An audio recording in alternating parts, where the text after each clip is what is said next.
ഞാൻ ജേസൺ ചാക്കോ. വ്യവസായ വാണിജ്യ വകുപ്പിൽ അസിസ്റ്റൻ്റ് രജിസ്ട്രാറായി ജോലി ചെയ്യുന്നു. സാധാരണക്കാരായ ആളുകൾക്ക് കൂടുതൽ അവരുടെ ജീവിതത്തിൽ മധ്യവയസ്സിലും മറ്റും അവർ കൂടുതൽ പഠിക്കുവാനും ജീവിതം മുഴുവൻ കൂടുതൽ ഫലഭൂയിഷ്ടമാക്കി തീർക്കുവാനും പ്രയോജനപ്പെടുത്തുവാനുമായിട്ട് പുതിയ കാര്യങ്ങൾ പഠിച്ച് പുതിയ കാര്യങ്ങൾ ചെയ്ത് അവരുടെ ജീവിതം വളരെ മെച്ചപ്പെടുത്തുവാനുള്ള ആശയങ്ങൾ, നിർദ്ദേശങ്ങളും പ്രോത്സാഹനവുമാണ് ഈ ചാനൽ കൊണ്ട് ഉദ്ദേശിക്കുന്നത്. പ്രധാനമായും എല്ലാവിധത്തിലും മാനസികവും ശാരീരികവും അതുപോലെ സാമ്പത്തികവും ഒക്കെയായ ഉന്നതി പ്രാപിക്കുക എന്നുള്ളതാണ് എൻ്റെ ഉദ്ദേശം. ഞാനിപ്പോൾ ഈയിടെയായിട്ട് ചില ഇംഗ്ലീഷ് ടീച്ചിങ് വീഡിയോസ് ഇട്ടു. അപ്പോൾ ഈ സംരംഭക താല്പര്യമുള്ള ആളുകൾക്ക് ഇതൊരു ചിലർക്കെങ്കിലും ഒരു അലർജി പോലെ, ഇംഗ്ലീഷ് എന്തിനാണ് ഇതിനകത്ത് ചെലുത്തിയത് എന്നൊരു ചിന്ത കാണും. പക്ഷെ നിങ്ങളൊന്ന് മനസ്സിലാക്കണം, നിങ്ങൾ ഈ കാശുണ്ടാക്കുക എന്നുള്ള ഒറ്റ ചിന്തയിൽ മാത്രമേ ഇരുന്നാൽ പോരാ. നിങ്ങൾ ഈ കാശുകാരനായി വരണം. ഒന്ന്, നിങ്ങൾ പണം ഉണ്ടാക്കാനായിട്ട് നിങ്ങൾ പലരും ചോദിക്കുന്നു, ഈ ഓർഡർ പിടിക്കാനായിട്ട് ഞങ്ങൾ എന്ത് ചെയ്യണം, ഓർഡർ എവിടെ നിന്ന് കിട്ടും? ഈ ഓർഡർ പിടിക്കാൻ നിങ്ങൾ വിദേശത്താണ് പോകേണ്ടത്, എക്സ്പോർട്ട് ചെയ്യാൻ നിങ്ങൾ വിദേശത്താണ് പോകേണ്ടത്. അവിടെ ഓർഡർ പിടിക്കുമ്പോൾ ഇവിടെ മലയാളികളല്ല, അവരോട് നിങ്ങൾ ഇംഗ്ലീഷ് സംസാരിക്കേണ്ടി വരും. നിങ്ങൾ നാളെ വിദേശങ്ങളിൽ പോകേണ്ടി വരും. അപ്പോൾ നിങ്ങളുടെ നിലയും വിലയും മാറാൻ പോവുക. നിങ്ങൾ കുറച്ച് ഇംഗ്ലീഷും ഒക്കെ പഠിക്കുന്ന നല്ലതാണ്. ഇത് നിങ്ങൾക്ക് തീർത്തും പറ്റിയല്ലെന്നുണ്ടെങ്കിൽ നിങ്ങളുടെ മക്കൾക്ക് വിട്ടുകൊടുക്കുക, അവരത് കൈകാര്യം ചെയ്തു, അവർ പഠിച്ചോളൂ. അപ്പോൾ അത് പ്രയോജനപ്പെടുത്തുക. പിന്നെ ഞാൻ ഒരു കാര്യം, ഈ നാനോ ഇൻഡസ്ട്രീസിനെ കുറിച്ച് ചില ആളുകൾ ഇങ്ങനെ ചോദിക്കുകയാണ്. ഗവൺമെൻറ് വ്യവസായ വകുപ്പിൽ ഒരു വ്യവസായം തുടങ്ങുന്നതിന് വ്യവസായ മന്ത്രിയും വ്യവസായ മന്ത്രിയുടെ കീഴിലുള്ള വ്യവസായ സെക്രട്ടറിയും ഒക്കെ ഉൾപ്പെടുന്ന വ്യവസായ ഡയറക്ടർ കൊടുത്ത പ്രപ്പോസലിൻ്റെ അടിസ്ഥാനത്തിൽ വ്യവസായ വകുപ്പ് മന്ത്രി മുതലുള്ളവർ അംഗീകാരം കൊടുത്ത് നടത്തിയിരിക്കുന്ന ഒരു ഗവൺമെൻറ് ഓർഡറാണ് ന്യായ വ്യവസായത്തെക്കുറിച്ച്. നമ്മളാരും ഇറക്കിയതല്ല, അത് ഗവൺമെൻറ് ഇറക്കിയതാണ്. അവിടുത്തെ വ്യവസായം, ചെറുകിട വ്യവസായങ്ങൾ വീട്ടുകൾ തുടങ്ങാനായിട്ട് പ്രോത്സാഹനം കൊടുക്കാൻ വേണ്ടി ഇറക്കിയതാണ്. അത് വേറെ അവർ കൂടുതൽ ബുദ്ധിമുട്ടാതിരിക്കാൻ വേണ്ടിയാണ്. അത് പഞ്ചായത്തിലെ പൊല്യൂഷൻ ഇല്ലാത്തവ ആയതുകൊണ്ട് പഞ്ചായത്ത് ലൈസൻസിൻ്റെ ആവശ്യമില്ല. കാരണം നേരത്തെ തന്നെ പഞ്ചായത്ത് രാജ് ആക്ടിനകത്ത് പറയുന്നുണ്ട്, മെഷീൻ സ്ഥാപിക്കുന്നതിന് ഒന്ന് വ്യവസായങ്ങളുടെ ലാൻഡ് ഗവൺമെൻറ് ഇൻഡസ്ട്രീസ് ഡിപ്പാർട്ട്മെൻറ്റ് അനുവദിക്കുന്ന ഇൻഡസ്ട്രിയൽ പ്ലോട്ടുകളിൽ മുൻകൂർ ഈ വ്യവസായത്തിന് വേണ്ടി അനുമതികൾ വേണ്ട മെഷീൻ സ്ഥാപിക്കുന്നതിനൊന്നും എന്ന് പറഞ്ഞിട്ടുണ്ടായിരുന്നു. അതുപോലെ തന്നെ ഈ പഞ്ചായത്ത് രാജ് ആക്ടിൽ പറയുന്നുണ്ട്, ഡിയാൻഡോ ലൈസൻസിന് മെഷീൻ സ്ഥാപിക്കുന്നതിനുള്ള അനുമതിയെക്കുറിച്ച് പറയുമ്പോൾ 5 HP താഴെയുള്ളത് യൂണിറ്റുകൾക്ക് വ്യവസായ വകുപ്പിൻ്റെ ഒരു ഇൻഡസ്ട്രീസ് എക്സ്റ്റൻഷൻ ഓഫീസർ ഒരു സർട്ടിഫൈ ചെയ്താൽ അതിനങ്ങനെ അനുമതി വേണ്ട എന്ന് പറയുന്നുണ്ട്. നേരത്തെ തന്നെയുള്ള നിയമത്തിൽ പറയുന്നുണ്ട്. അപ്പോൾ അതിൻ്റെ അർത്ഥം എന്താണെന്ന് വെച്ചാൽ ഇതിന് പൊല്യൂഷൻ സാധ്യതയില്ല, ഡേഞ്ചർ അല്ല, അപകടമില്ലാത്തതാണ് എന്ന് വ്യവസായ വകുപ്പ് സാക്ഷ്യപ്പെടുത്തിയാൽ അതിന് കുഴപ്പമില്ലെന്നാണ് അതിൻ്റെ അർത്ഥം. അത് അറിഞ്ഞുകൊണ്ട് തന്നെയാണ് വ്യവസായ വകുപ്പിൽ വീട്ടിലും തുടങ്ങാമെന്ന് പറഞ്ഞപ്പോൾ ആ വീട്ടിൽ തുടങ്ങുന്നതിന് പ്രത്യേകിച്ച് നമ്പർ ഇടാനും പ്രത്യേകിച്ച് അനുമതിക്ക് പോകേണ്ട, പൊല്യൂട്ടിങ് അല്ലാത്ത ഇൻഡസ്ട്രിയാണ്, അവർ വീട്ടിൽ തുടങ്ങിക്കോട്ടെ എന്ന് പറഞ്ഞ് വ്യവസായത്തെ പ്രോത്സാഹിപ്പിക്കാൻ വേണ്ടി ഇറങ്ങിയ ഒരു ഓർഡറാണത്. അത് മനസ്സിലാകുന്നവർക്ക് മനസ്സിലാവും. അത് ഗവൺമെൻറ് ഓർഡറിൽ ഇപ്പോൾ ഒരാൾ എന്നോട് ചോദിച്ചു, അതൊരു ഓർഡർ മാത്രമാണെന്ന് ആരോ പറഞ്ഞെന്നാ, അതൊന്നും നടപ്പാക്കാൻ പറ്റിയത്. പിന്നെ എന്താ വേണ്ടതിനി? വ്യവസായ വകുപ്പിലുള്ളവരെ ഉയർത്തുന്ന ഗവൺമെൻറ് ഒരു ഓർഡർ ഇറക്കിയിട്ട് അതിന് പ്രത്യേകിച്ച് നടപ്പാക്കാൻ പറ്റിയാലെന്ന് ഒരാൾ പറഞ്ഞു. നിങ്ങൾ ഈ പറഞ്ഞ കാര്യങ്ങളും അതിനൊന്നും വിലയില്ല. അയാൾ തന്നെ സമ്മതിക്കില്ല ഞാനിങ്ങനെ പറഞ്ഞെന്ന്. അപ്പോൾ നമ്മളെ സംബന്ധിച്ചിടത്തോളം ഗവൺമെൻറ് ഒരു ഓർഡർ ഇറക്കിയാൽ അത് ഇവിടുത്തെ വ്യവസായം തുടങ്ങുന്ന ആൾക്ക് അതിൻ്റെ ആനുകൂല്യം കിട്ടും. അതിൻ്റെ സ്പിരിറ്റും ശരിയാണ്, അതിൻ്റെ അക്ഷരവും ശരിയാണ്. അത് മനസ്സിലാക്കുന്ന ചെയ്യുന്ന വേറെ പ്രശ്നങ്ങളൊന്നുമില്ല ഇതിനകത്ത്. ആ ഗവൺമെൻറ് ഓർഡർ അനുസരിച്ച് നമ്മൾ ഒരു പൊല്യൂഷനും ഇല്ലാത്തവർ ഈ വ്യവസായം വീട്ടിൽ തുടങ്ങുന്നു. ആ പരിധിക്കകത്ത് നിന്നുകൊണ്ട് തുടങ്ങുന്നു. ഗ്രീൻ അല്ലെ വൈറ്റ് കാറ്റഗറി ചെയ്യുന്നു. അതിനായിട്ട് വ്യവസായ വകുപ്പിൽ നിന്നൊരു എന്താ പ്രശ്നമൊന്നുമില്ല.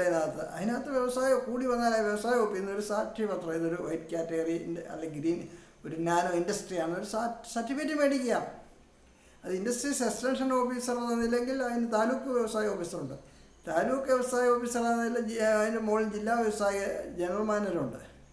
അതിന് മുകളിൽ വ്യവസായ ഡയറക്ടറുണ്ട്, വ്യവസായ വകുപ്പ് സെക്രട്ടറി ഉണ്ട്, മന്ത്രിയുണ്ട്, വ്യവസായ വകുപ്പിൻ്റെ. അപ്പോൾ അവിടെ നിന്ന് മുകളിൽ നിന്ന് ഇറങ്ങിയ ഒരു ഓർഡറിനെ സംരക്ഷിക്കാനായിട്ട് നമ്മളാരും സംരക്ഷിച്ച് നിർത്തേണ്ട കാര്യമില്ല.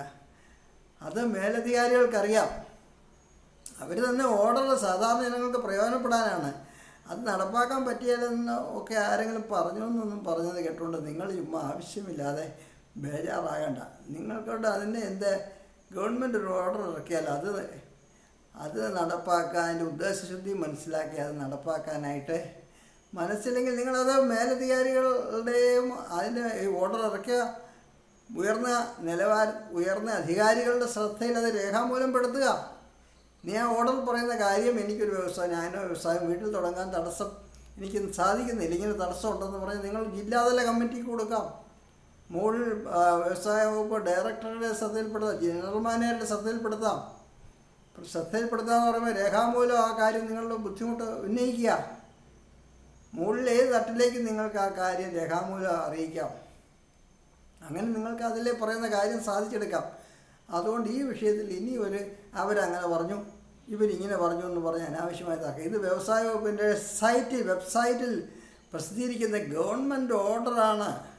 അത് നിങ്ങൾക്ക് പ്രയോജനപ്പെടുത്താൻ എങ്ങനെയാണ് പ്രയോജനപ്പെടുത്തേണ്ടതെന്ന് അറിയില്ലെങ്കിൽ പിന്നെ ഞാൻ ഇതിനകത്ത് പരമാവധി കാര്യങ്ങൾ ആ കാര്യത്തെക്കുറിച്ച് വിശദീകരിച്ചിട്ടുണ്ട്. ഇനി അതേക്കുറിച്ച് ആ വിഷയത്തിൽ ഇനി സംശയങ്ങൾ ചോദിക്കേണ്ട. ഞാൻ കൃത്യമായിട്ട് പരമാവധി പറഞ്ഞു കഴിഞ്ഞു. ഗവൺമെൻറ് ഓർഡർ ഇറക്കിക്കഴിഞ്ഞിട്ട് അത് സാധിക്കുന്നില്ല, അതിൻ്റെ പ്രയോജനം നമുക്ക് കിട്ടുന്നില്ലെങ്കിൽ അതെന്താ ചെയ്യേണ്ടതെന്ന് നിങ്ങൾക്ക് സാമാന്യ ബുദ്ധിയിൽ ആലോചിച്ചാൽ മനസ്സിലാക്കാവുന്ന കാര്യമേ ഉള്ളൂ. അപ്പോൾ അതുകൊണ്ട് നാനോ വ്യവസായത്തിന് ഗവൺമെൻറ് ഉദ്ദേശിച്ചിരിക്കുന്ന ആ കാര്യങ്ങൾ, ആ ഓർഡറിൽ പറയുന്ന ഇളവുകൾ, സൗജന്യങ്ങൾ നമുക്ക് കിട്ടുന്നില്ലെങ്കിൽ അത് ആ ഓർഡർ ഇറക്കിയ മേലധികാരികളുടെ ശ്രദ്ധയിൽപ്പെടുത്തുക, അത്രയേ ഉള്ളൂ. പിന്നെ നിങ്ങൾക്ക് വ്യവസായത്തെ സംബന്ധിച്ചുള്ള നല്ല നല്ല ആശയങ്ങളായിരുന്നു. പിന്നെ ഒരു കാര്യം, പലരും ഇതിൽ വീഡിയോയിൽ പറഞ്ഞിരിക്കുന്ന കാര്യം വീഡിയോ കാണാൻ പോലും മെനക്കെടാതെ പിന്നെയും ചോദിച്ചുകൊണ്ടിരിക്കുന്നുണ്ട്. അങ്ങനെയുള്ളവർ ആദ്യം വീഡിയോ ഒന്ന് ഇതിനകത്ത് കാണുക. വീഡിയോ കണ്ടിട്ട് അവനവൻ്റെ ഭാഗം അവനവൻ ചെയ്യുക. എക്സ്പോർട്ടിന് ഇന്ന ഓഫീസിലാണ്, ഇന്ന രേഖയാണ്, അതിനകത്ത് ഇന്ന ഡോക്യുമെൻറ്റ്സാണ് കൊടുക്കേണ്ടതെന്നൊക്കെ വീഡിയോയിൽ പറഞ്ഞിട്ടുണ്ട്. ആ വീഡിയോ കാണുകയോ അല്ലേ ആ ഓഫീസുമായി ബന്ധപ്പെടുകയൊന്നും ചെയ്യാതെ ഞാൻ ഇനി എന്താ ചെയ്യേണ്ടത്, എനിക്ക് വേണ്ട ഉപദേശങ്ങൾ തരുമെന്നൊക്കെ പറഞ്ഞാൽ നിങ്ങൾ ആദ്യം ആ വീഡിയോ കണ്ടിട്ട് അതിന് വേണ്ടി ആ ഓഫീസുമായി ബന്ധപ്പെടുക. അതാണ് ചെയ്യേണ്ടത്. നിങ്ങൾ ചെയ്യേണ്ട ഭാഗത്ത് എനിക്ക് ചെയ്യാനൊക്കെയില്ല. അത്യാവശ്യം നിങ്ങൾക്ക് വേണ്ട പ്രോത്സാഹനം, അതിന് വേണ്ട മാർഗ്ഗനിർദ്ദേശം തരികയാണ് ഇതിലൂടെ ചെയ്യുന്നത്. അതിന് നിങ്ങൾക്ക് ഇപ്പോൾ എക്സ്പോർട്ട് ചെയ്യണം. എക്സ്പോർട്ട് ചെയ്യാനായിട്ട് ഓർഡർ പിടിക്കാൻ കഴിയുന്നവർ അതേക്കുറിച്ച് ചിന്തിച്ചാൽ മതി. വിദേശത്തു നിന്ന് നമുക്കൊരു ഓർഡർ അല്ലാതെ എക്സ്പോർട്ട് ചെയ്തതിൻ്റെ വരുമാനത്തിൻ്റെ ആകർഷണീയത മാത്രം ഓർത്തോട്ട് കാര്യമില്ല. എക്സ്പോർട്ട് ചെയ്യാനായിട്ടുള്ള കപ്പാസിറ്റി ഉള്ളവർ, അത് വിദേശത്തു നിന്ന് ഒരു ഓർഡർ പിടിക്കത്തക്ക ഒരു പ്രോഡക്റ്റ് ഉള്ളവർ, വിദേശത്തു നിന്ന് ഞാൻ പറഞ്ഞല്ലോ അത് എക്സിബിഷനിൽ പങ്കെടുത്ത് അവരുടെ ഓർഡർ പിടിക്കാൻ നമുക്ക് സാധിക്കണം. അത് നമുക്ക് സാധിക്കുമെന്നുണ്ടെങ്കിൽ മാത്രം അതേക്കുറിച്ച് ചിന്തിച്ചാൽ മതി. അതിന് സാധ്യത ഉള്ളവർക്ക് വേണ്ടിയാണ് ആ കാര്യം അറിയിച്ചത്. അപ്പോൾ അത് സാധ്യത ഉണ്ടെങ്കിൽ, നിങ്ങൾക്കതിന് സാധ്യത ഇല്ലെങ്കിൽ അത് വിട്ടുകളഞ്ഞേക്കുക. അടുത്ത കാര്യത്തെക്കുറിച്ച്, ഇവിടെ വിൽക്കുന്നതിനെക്കുറിച്ച് ചിന്തിക്കുക. അപ്പോൾ നിങ്ങൾക്ക് അങ്ങനെ പ്രായോഗികമായ കാര്യങ്ങൾ ചെയ്യുക. പിന്നെ നമുക്ക് ചെയ്യാൻ ഏതെങ്കിലും ഒരാൾ പറഞ്ഞു എന്ന് കരുതിയോ, അല്ലെ ഒരു മിഷനറി വിൽപ്പനക്കാരൻ പറഞ്ഞെന്ന് കരുതിയോ, അല്ലെ ആരെങ്കിലും എന്തെങ്കിലും പറഞ്ഞെന്ന് കരുതി ഒരു പ്രത്യേക വ്യവസായം തുടങ്ങിയേക്കാമെന്ന് വെക്കണ്ട. നമ്മളതിൻ്റെ ആദ്യ അവസാന കാര്യങ്ങളെക്കുറിച്ച് നമുക്കൂടെ അന്വേഷിച്ച് ബോധ്യപ്പെട്ടതിന് ശേഷമേ തുടങ്ങിയാൽ മതി. അങ്ങനെ തുടങ്ങാവുള്ളൂ. പിന്നെ പൊതുവായിട്ട് പറഞ്ഞാൽ ഏത് കാര്യവും കഴിയുന്ന റിസ്ക് കുറയാൻ വേണ്ടി ചെറിയ രീതിയിൽ തുടങ്ങാം. തനിയെ വളർന്നു വരും, അപ്പോൾ റിസ്ക് കുറഞ്ഞിരിക്കും. പിന്നെ ചില വ്യവസായങ്ങളൊക്കെ തുടങ്ങണമെങ്കിൽ അത് അതിൻ്റെ മുതൽ മുടക്കിയാലേ തുടങ്ങാനൊക്കെ ഉള്ളൂ. അപ്പോൾ നമുക്ക് ബോധ്യമുണ്ടെങ്കിൽ അത് തുടങ്ങാം, അല്ലെങ്കിൽ അതിന് ആവശ്യമായ പഠനം നടത്തിയതിന് ശേഷം അത് തുടങ്ങാം. അപ്പോൾ വീണ്ടും നല്ല നല്ല ശക്തമായ വ്യവസായത്തെ സംബന്ധിച്ചുള്ള വീഡിയോകൾ ഇടുന്നതാണ് നിങ്ങളുടെ ഏറ്റവും ഇതിനകത്ത് കിട്ടിയ പ്രയോജനം. അനേകം നല്ല ഹൃദയമുള്ള ആളുകളുമായും ബന്ധപ്പെടുവാൻ കഴിഞ്ഞു. നിങ്ങളുടെ നിങ്ങൾ സ്ഥിരമായി ഇത് കാണുന്നതിൽ എനിക്ക് സന്തോഷമുണ്ട്. നിങ്ങളുടെ സ്നേഹവായ്പകൾ ഒക്കെ നന്ദിയുണ്ട്. അത് ആണ് നമുക്ക് ഇതിനെല്ലാം ഉപരിയായിട്ട് ഒരു നല്ല സ്നേഹത്തിൽ സന്തോഷമായിട്ട് പോകാൻ സാധിക്കുന്നു എന്നുള്ളതാണ് അതിൻ്റെ ഒരു പ്രത്യേകത.